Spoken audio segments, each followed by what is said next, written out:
Anna's bioluminescent freckles flickered with annoyance as she sat across from yet another human male at the dimly lit cafe.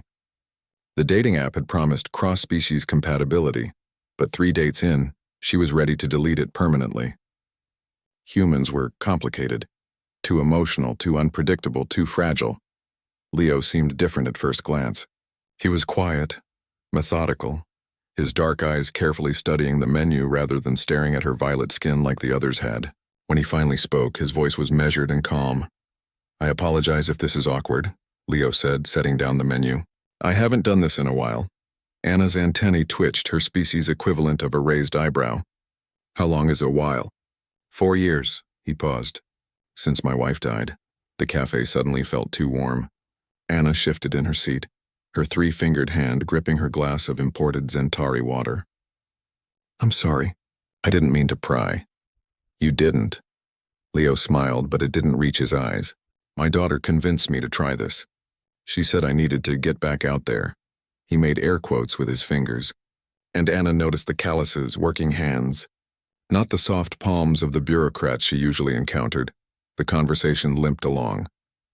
Leo was polite but distant, answering questions without elaborating. Anna found herself growing more irritated. Why had he even agreed to this date if he clearly didn't want to be here? When he excused himself to take a call, she considered simply leaving, but something made her stay. Perhaps it was the photograph she'd glimpsed on his phone screen. A small girl with Leo's dark eyes and a smile that could melt starship armor. When Leo returned, his face was pale. "I'm sorry I have to go. My daughter's school called. She's upset about something." Anna stood immediately. "Is she all right?" "I don't know. The teacher said she locked herself in the bathroom and won't come out." His hands were shaking as he pulled out his credit chip. "I'm sorry about this." "Go," Anna said. "I'll handle the bill." Leo nodded gratefully and rushed toward the exit. Anna watched him go, feeling an unexpected pang. She'd seen fear before, had felt it herself during the siege of Proxima. But a parent's fear was different. Raw, primal. She paid and left, intending to go home and forget this disastrous evening. But as she walked past her parked hoverbike, she found herself thinking about that little girl. About Leo's hands shaking. About the way humans loved their children with such fierce, terrifying intensity that it made her own species' rational approach to child-rearing seem almost cold by comparison. Before she could overthink it, Anna pulled up the date app and sent a message. "Is your daughter okay?" The response came 20 minutes later. "Would you believe me if I said she wants to meet you?" Anna stared at her phone screen, her bioluminescence pulsing in confusion. "What?" Leo's next message included an address. "I know this is weird, but she says you're important, please." Against every logical instinct, Anna found herself flying across the city to a modest apartment complex in the human quarter. Leo met her at the door, looking both embarrassed and desperate. "I'm sorry," he said. "This is completely inappropriate, and if you want to leave..." "Where is she?" Leo led her inside to a small living room decorated with children's drawings and stellar maps. A girl of about 7 sat on the couch, her eyes red from crying but now wide with wonder as she stared at Anna. "You're real," the girl whispered. Anna knelt down, instinctively making herself smaller, less threatening. "I'm Anna. What's your name?" "Sophia." The girl scooted closer. "You're the one from Daddy's story." Leo's face flushed. "Sophia, that's not—" "Yes, she is," Sophia insisted. She turned to Anna. "After Mommy died, Daddy was in the hospital for a really long time. He was hurt bad in the same accident.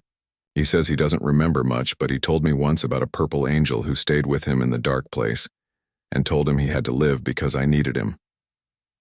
Anna's hearts, both of them, stuttered. The hospital.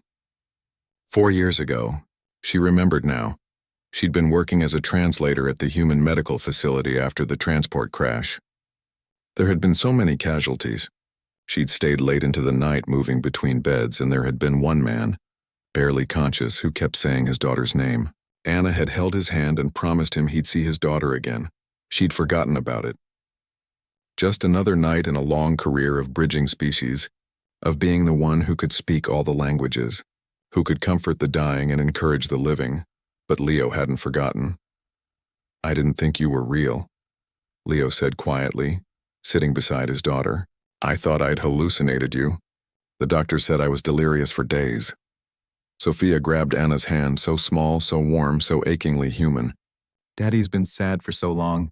But today at school we had to draw what we wished for. And I drew you because Daddy told me once that angels exist. And then he said he had a date with someone named Anna, and I knew. Knew what, little one? Anna's voice was barely a whisper. That you came back. Sophia smiled through fresh tears. You told him to live for me. Now you have to stay so he can live for you too. Anna looked at Leo, who was watching his daughter with such love it made her chest ache. Then his eyes met hers, and in them, she saw something she hadn't expected. Hope. I don't believe in fate, Anna said slowly. My people are scientists.